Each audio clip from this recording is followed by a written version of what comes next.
Well, hello and welcome to another edition of Inside Dayton. I'm Andrew Estevez with the City's Office of Communications and Public Affairs.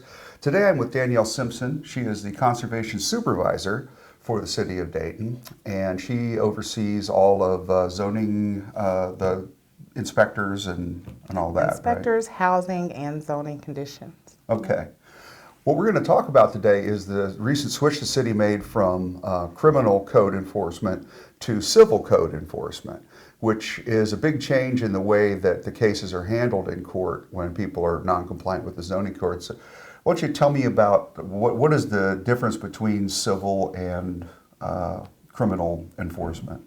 Well, the obvious difference between civil and criminal is the burden of proof. You know, it's the preponderance of the evidence versus beyond a reasonable doubt. Okay. In our circumstance, we tend to use that to determine, as opposed to us saying, your grass has been like this permanently. We have to make sure that we proved with beyond a reasonable doubt that you have not cut your grass. Civil allows us to say, on this day, for sure, you did not cut your grass. Mm-hmm. And we are able to find and encourage compliance through non-criminal penalty. Okay. Also, in criminal cases, the defendant has to show up in court in order for that to move forward, too, For sure, right? for sure. So it was pretty easy for people to avoid things by just not showing up. Absolutely. And unfortunately, sometimes when you have bigger owners or owners that are not rooted in the state or in the city, sometimes they can be a bit of elusive when it comes to the criminal process. Mm-hmm. So the civil penalty allows us another tool in our belt to be able to reach out to individuals that sometimes are hard to reach and to enforce upon, especially when they own properties in the city. Right. And if you have like absentee landlords and LLCs, it's often hard to nail down who exactly is the person in charge of the limited liability corporation. And right? also individuals who may or may not have an assigned social security number or birthday. Mm. There are individuals who do not have those identifiers, and then that goes back to that beyond a reasonable doubt. I cannot prove that John Smith is John Smith with beyond a reasonable doubt if I cannot identify that individual. So civil penalty allows us to be able to reach those individuals and assign them a penalty for noncompliance. Okay.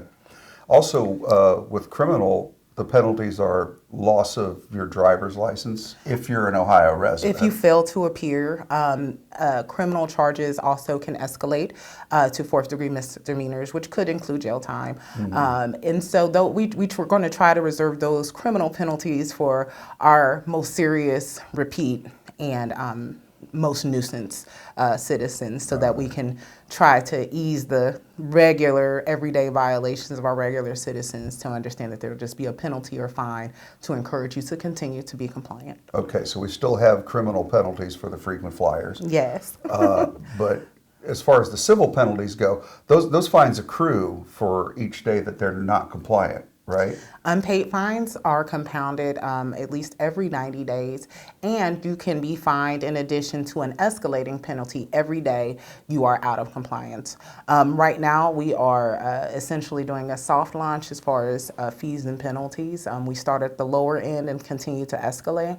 But once you've escalated to about the fifth offense, you know, the fees can get pretty pricey, you know, $200 plus compounding fees for failure to continue not complying with the city ordinances and housing conditions. Got it.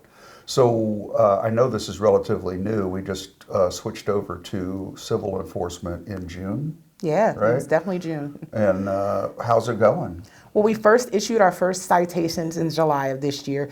It's been similarly responsive in regards to compliance, but it's still kind of hard to tell to determine the long-term compliance and results of the civil penalty. We are just now participating in our first hearings, so we're going to see how those things turn out. And maybe if we check back in a few months, we'll have some more outcomes and more information about how it is in fact faring. Okay. Well, it's a big change, and it's fairly recent, so we're still working through it. But I guess the bottom line here is if you get a notice from the city that there's something wrong with your property, don't ignore it.